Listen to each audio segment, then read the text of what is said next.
Hobby. ഞാൻ ഇന്നേക്ക് മദ്യവെച്ചിട്ട് 5 കൊല്ലവും 5 മാസവും 19 ദിവസവുമായി. സുഹൃത്തുക്കളെ, ഞാൻ നിലവിൽ കാനഡയിലാണ്.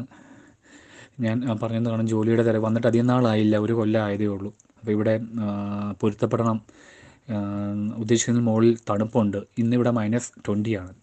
അപ്പം കഴിഞ്ഞ 1 കൊല്ലമായിട്ട് ഓരോ സാഹചര്യം കിട്ടി പുതിയ ഇതായിട്ട് കുടിയേറി പാർത്തപ്പം അതിൻ്റേതായ ബുദ്ധിമുട്ടുകൾ കൂടി പോകുന്നു. എന്നാലും ഞാനിവിടെ എനെ കൈവിട്ടിട്ടില്ല. ഇവിടെ എവിടെയും ഒക്കെ ഉണ്ട്, അവിടെയൊക്കെ എല്ലാം ഞാൻ പോകും. ആഴ്ചയിൽ 3-4 ദിവസം ഞാൻ പോകും. അപ്പം സുഹൃത്തുക്കളെ, എനിക്കൊരു കാര്യം പറയാനുള്ളത്, ഞാൻ നാട്ടിൽ ചൈതന്യ ഗ്രൂപ്പിലായിരുന്നു ഞാൻ പോയിക്കൊണ്ടിരുന്നത്, ഏറ്റുമാനൂർ. അവിടെ പുരുഷോത്തമ സാറിൻ്റെ കൂട്ടത്തിലൊക്കെ ആയിരുന്നു ഞാൻ. അവിടെ നാട്ടിൽ 4 കൊല്ലം ഞാൻ പൊയ്ക്കൊണ്ടിരുന്നത്. ഞാൻ എൻ്റേതായ ജീവിതത്തെ ക്രമീകരിച്ച് അവിടെ തന്നെയായിരുന്നു ഞാൻ പോയിക്കൊണ്ടിരുന്നത്. പ്രശ്നം അല്ലാതെ വേറെ ഗ്രൂപ്പുകളിലൊന്നും ഞാൻ പോകില്ലായിരുന്നു.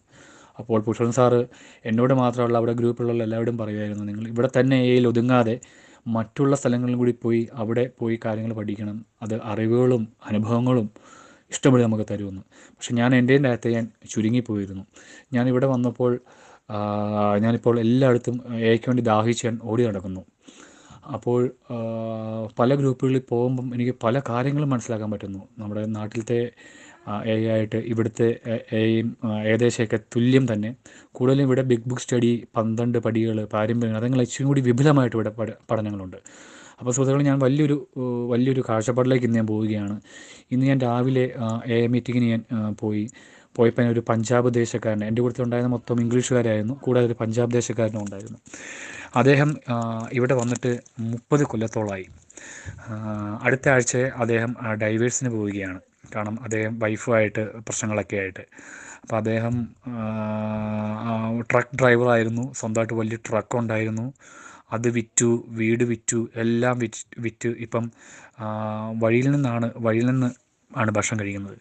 പക്ഷേ പുള്ളിക്ക് പറ്റിയ തെറ്റ് എന്താണെന്ന് എന്നോട് ഷെയർ ചെയ്തപ്പോൾ ഞാൻ തിരിച്ച് അദ്ദേഹം എന്നോട് ചോദിച്ചു, എന്നെ ഒന്ന് ഒരു സ്ഥലം വരെ ഒന്ന് കൊണ്ടുപോയി വിടാവോ, മീറ്റിംഗ് കഴിഞ്ഞ് വന്നപ്പം. അപ്പം ഞാൻ പറഞ്ഞു കൊണ്ടുപോയി വിടാമെന്ന് പറഞ്ഞു. അങ്ങനെ അത് എങ്ങോട്ടാണ് പോയെന്ന് വെച്ചാൽ നമുക്ക് അത്ഭുതം തോന്നും. അദ്ദേഹത്തിന് ഭക്ഷണം കഴിക്കാൻ പൈസ ഇല്ലാഞ്ഞിട്ട് അദ്ദേഹം ഗുരുദ്വാര എന്ന് പറഞ്ഞ പഞ്ചാബുകളുടെ ഒരു പള്ളിയുണ്ട് ഇവിടെ ഞങ്ങളുടെ അടുത്ത്. അപ്പോൾ അവിടെ ഭക്ഷണം ഫ്രീ ആണ്. അതിനുവേണ്ടിയാണ് അദ്ദേഹം എന്നെ അവിടെ നിന്ന് ഇറക്കാവോ എന്ന് ചോദിച്ചത്.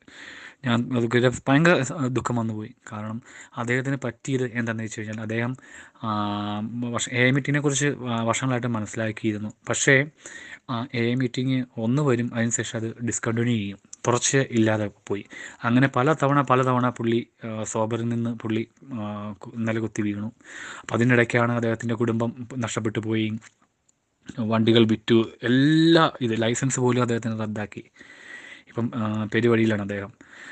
അപ്പം ഞാൻ അദ്ദേഹത്തിൻ്റെ കാര്യം പറഞ്ഞത് നിങ്ങൾ തെറ്റിദ്ധരിക്കല്ല്. കാരണം അദ്ദേഹത്തിലൂടെ ഞാൻ എന്നെ കാണുകയായിരുന്നു. കാരണം ഞാനും ഇങ്ങനെയൊക്കെ ആയിരുന്നു. കാരണം ഇവിടെ വന്നപ്പോഴും ഇങ്ങനെയാകാം. കാരണം മീറ്റിങ്ങിന് പോയില്ല എന്നുണ്ടെങ്കിൽ ഞാനും കൈവിട്ട് പോയേനെ. കാരണം ഇവിടെ തണുപ്പ്, ദേശീയമുള്ള തണുപ്പ്, ജോലി കിട്ടാൻ എനിക്ക് 7-8 മാസത്തോളം എനിക്കെടുത്തു. അപ്പോൾ ഞാൻ മദ്യത്തിലാണ്. നമ്മളെല്ലാം ഓടി അപ്പം മദ്യത്തെ ആശ്രയിക്കുള്ളൂ. നമ്മൾ ദൈവത്തെ ആശ്രയിക്കുകയില്ല, ഒന്നും ആശ്രയിക്കില്ല. നമ്മൾ മദ്യമായിരുന്നു നമ്മുടെ എല്ലാം.